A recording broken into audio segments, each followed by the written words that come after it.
आजिर एही भिडियोटी मु आपनकु शिखेइबी गोटिए पियाज आउ छुंचीर साहाय्य आपण किपरि सुंदरी सुंदरी झियो बा पड़िशा घर सुंदरी भाउजको पटेई पारिबे।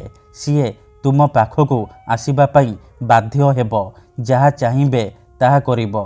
एही वशीकरण करिबा पई आपनकु कोनोसी प्रकार मंत्र तंत्र करिबाकु पड़िबनी किंबा किछि भी पैसा खर्च करिबाकु पड़िबनी।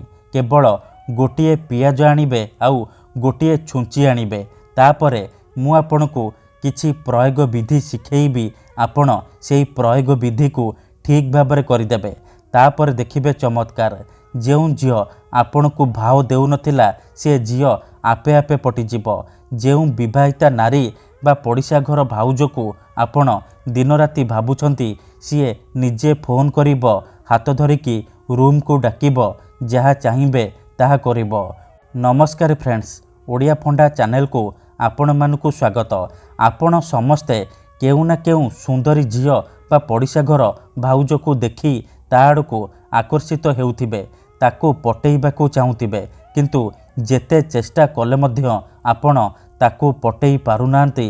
ताकू निजर मन कथा कहिबाकू डरुचंती। आउ आपण चाहुचंती कि सी निजे आसी आपणकू भल पाउची बोली कहू, आपणकर सबु इच्छा पूरण करू। तेबे मो कथा मानी आजिर एही वशीकरण करिकी देखंतु, कारण आजिर एही भिडियोटी मु आपणक पई दुनियार सबुठारु प्रचंड महाशक्तिशाली वशीकरण नहीं आसीची, जार प्रयोगरे आपण केउ भी कुआरी झियो बा विवाहिता नारी को निज बसरे करि परिबे। केवल आपणकू गोटिए पियाज आउ गोटिए छुंचीर आवश्यक। हाँ फ्रेंड्स, गोटिए पियाज आउ छुंचीर साहाय्य आपण काहाको भी पटेई पारिबे, ताकू निज बसरे करि परिबे। से झियो हेउ बा पड़िशा घर भाउज तुम पाखकू आसीबा पई बाध्य हेबो, जहा चाहिबे ताहा करिबो। एही वशीकरण एते शक्तिशाली कि एहार प्रयोग केबे भी खाली जाएनी। जिए भी पियाजर एही वशीकरण करिछि 100% सफल होइछि। वर्ष वर्ष धरी भांगी जाइतिबा पुराणा प्रेम को फेराई आनी पारिछि। सासु नणंद दियर भाउज काहाकू भी निज बसरे करी ताठारू निजर मन मुताबक काम हासिल करि पारिछि। तेणु आपण भी मो कथा मानी गोटिए पियाज आउ छुंची आनी आजिर एही वशीकरण करिकी देखंतु। तापर देखिबे किपरि जेमिति आपण एपटे एही वशीकरण करिबे, सेपटे से झियो हेउ बा पड़िशा घर भाउज छटपट हेइ उठिबो। जेपर्यंत तुम पाखकू आसीनी, तुम सहित संपर्क रखिनी, सीए गोटे मुहूर्त भी रही परिबनी।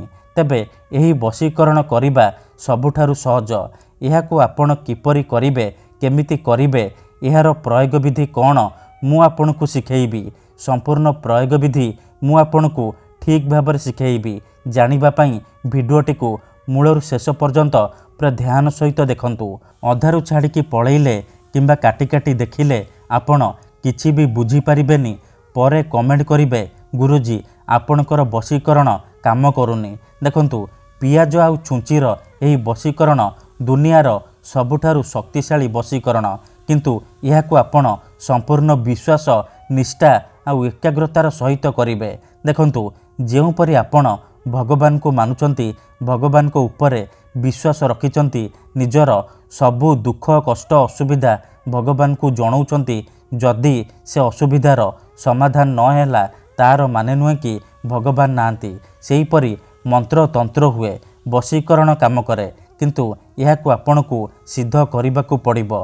प्रयोग विधि ठीक भाबरे करिबाकू पड़िबो। मु आपणकू जेमिति शिखेइबी आपणकू ठीक सेहीपरि करिबाकू पड़िबो।